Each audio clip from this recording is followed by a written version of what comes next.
Alors, à l'ECE, dans mon école de commerce, qui est donc du coup l'école de commerce européenne, donc on a pas mal de matières, donc c'est surtout les langues qui sont valorisées. Moi j'ai pris anglais et espagnol, c'est les matières qui ont le plus gros coefficient. Ce qu'il faut savoir, c'est que donc moi je suis en première année et au second semestre on a la possibilité justement de choisir une troisième langue. Donc j'ai choisi d'apprendre le mandarin, donc voilà, qui va être ma troisième langue que je vais étudier cette année. Sinon on a plusieurs autres matières, notamment le marketing, qui est une matière assez importante dans une école de commerce du coup. On a également la comptabilité, on a du droit, on a de l'informatique. Et voilà, et plein d'autres matières, techniques d'argumentation, de négociation, qui nous apprend la vente.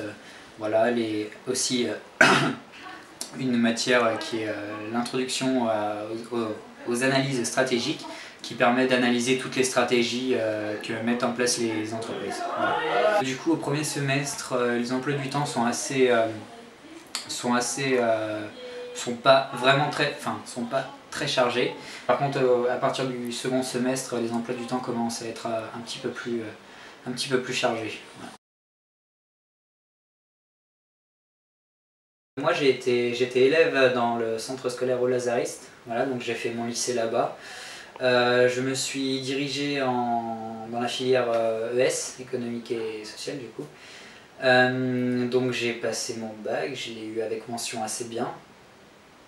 Et c'est vrai que moi j'ai toujours été intéressé par le commerce. Et donc du coup une école de commerce pour moi c'était la suite logique à mon parcours de lycéen. Voilà, donc c'est vrai que ce qui m'a intéressé, notamment dans une école de commerce, c'est les stages qu'elle proposait, c'est une insertion dans la vie professionnelle, une bonne insertion dans la vie professionnelle. Voilà, c'était une formation complète et qui me plaisait et qui me semblait appropriée justement à ce que je voulais faire plus tard. Voilà.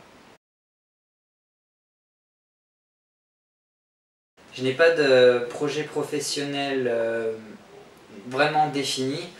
Je sais juste par quel secteur je suis intéressé. Donc par exemple, c'est vrai que j'aime beaucoup tout ce qui touche à l'automobile. Donc c'est pour ça que je pense me diriger vers ce secteur. Et c'est vrai que c'est ça l'avantage d'une école de commerce, c'est que c'est vraiment, ça ouvre les portes à énormément de secteurs et que tout le monde du coup peut trouver sa voie. Aussi l'avantage d'une école de commerce par rapport au projet professionnel d'un étudiant, c'est qu'elle propose de réaliser de nombreux stages qui vont permettre justement à l'étudiant de se faire une idée un peu plus concrète de ce qui l'intéresse et de ce qu'il veut faire justement par la suite. La grande école de management, pour moi, c'est une école qui va accompagner ses élèves durant toutes leurs études et afin de leur permettre de réaliser au mieux leur projet professionnel. Donc voilà, notamment par l'intermédiaire de certains partenaires de l'école et aussi avec l'aide des anciens élèves de l'école qui peuvent apporter une aide et qui peuvent permettre une certaine entraide entre tous les étudiants. Une école de commerce, ça me fait penser par exemple du coup à de l'entraide justement, mais aussi surtout à la communication, au marketing, à la finance. Voilà, c'est une école de commerce aussi. Le commerce, c'est aussi voyager dans d'autres pays, découvrir du coup de nouvelles cultures, afin de pouvoir proposer des différentes choses à différentes personnes du coup. Voilà.